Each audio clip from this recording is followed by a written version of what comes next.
Shabbat Shamvorach, nous sommes là, le troisième Shabbat qui fait la jonction entre Pessah et Shavuot.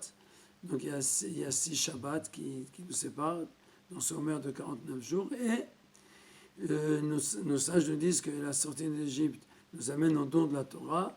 Et donc il y a une préparation à ça. C'est la Sphira Homer. Et dans les générations qui ont suivi, les Anshek et les Sedagdola ont rajouté les Perkei Avot, l'étude des Perkei Avot, chaque Shabbat un chapitre, et ça nous prépare au don de la Torah.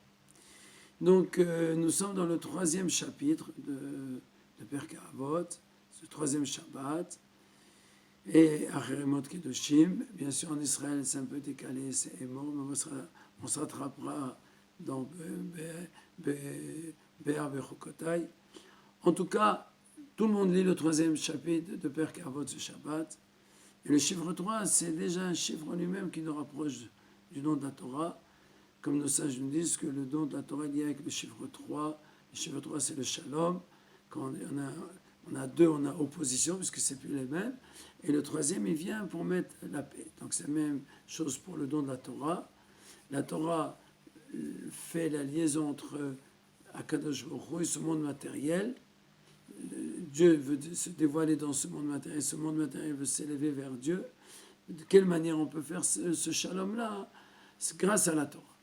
Donc ce troisième chapitre-là, on va choisir une Mishnah qui est commentée par le rabbi de Lubavitch, une très très belle Mishnah, un enseignement, où dans ce troisième pérec-là, le Tana nous aide à chercher le chemin pour suivre Dieu.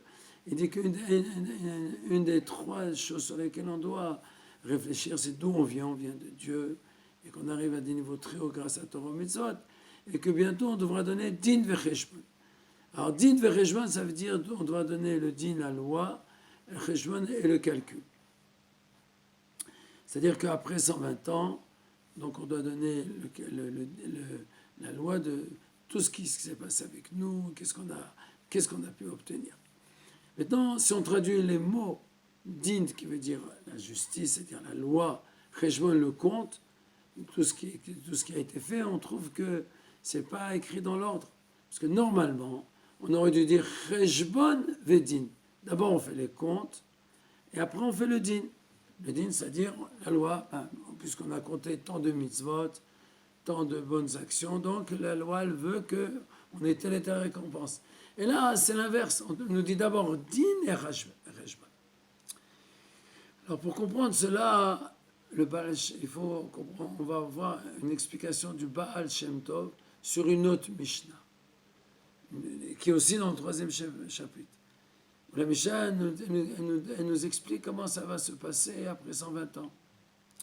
La Mishnah dit V'nifreim minadam mida'ato v'shelo mida'ato. Dieu, il se fait payer des dettes que l'homme pourra avoir vis-à-vis de Dieu. Midato avec son esprit, v'shelo midato, et qu'il y ait son accord dans le sens simple, qu'il y ait son accord, qu'il n'y ait pas son accord. Midato v'shelo midato. Mais le Baal Shem Tov donne une explication extraordinaire sur cette Mishnah. Mida'ato, avec son avis, son esprit, mais shelo midato, sans que lui soit au courant. Qu'est-ce que ça veut dire? Ça veut dire qu'on amène à l'homme, on lui fait montrer, si vous voulez, un film, et dans ce film-là, on cache les fautes que lui-même, il aurait pu avoir commises pendant sa vie.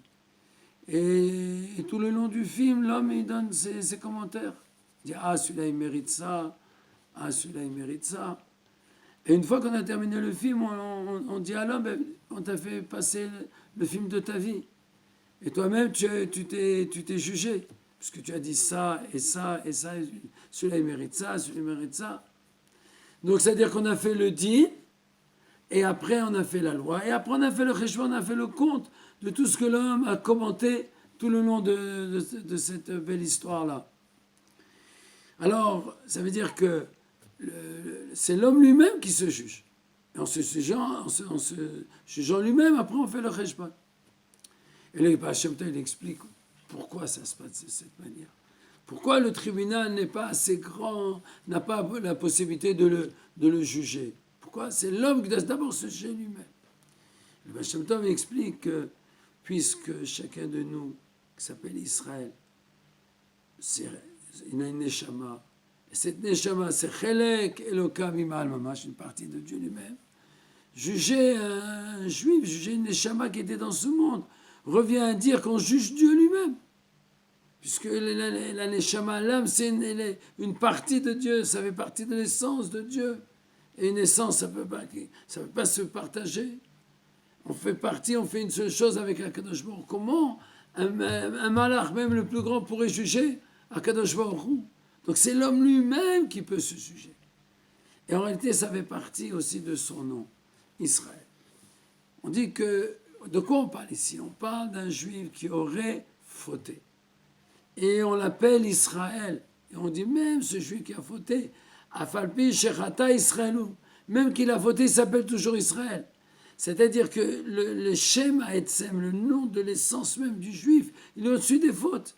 Et les fautes chez le juif, c'est quelque chose où il a trébuché. C'est pour ça qu'il peut faire teshuva, il peut se repentir et tout arranger.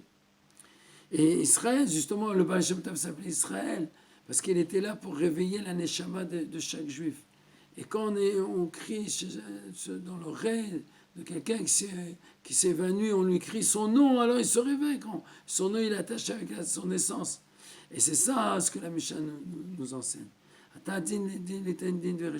Sache que tu vas donner le din et le cheshbon, tu vas donner le jugement et le compte, parce que toi, tu dois savoir, tu es une partie de Dieu et que personne ne peut te juger. Ça donne ça même. C'est une réflexion positive qui élève l'homme, pas dans une réflexion, attention, tu vas donner des comptes et tu vas être puni sur ce que tu as fait. Non, on parle d'autre chose ici. La Mishnah parle d'une manière chassidique. La Mishnah dit que personne ne pourra te juger avec toi-même, parce que tu as une partie de Dieu. Donc tu dois être mechabed, honorer cette partie de Dieu pour aller de l'avant. Et ça, c'est la préparation au don de la Torah. Et c'est donc une bonne sphira Omer et une bonne préparative au nom de la Torah qu'on puisse en recevoir dans la joie et dans la profondeur. Shabbat Shalom.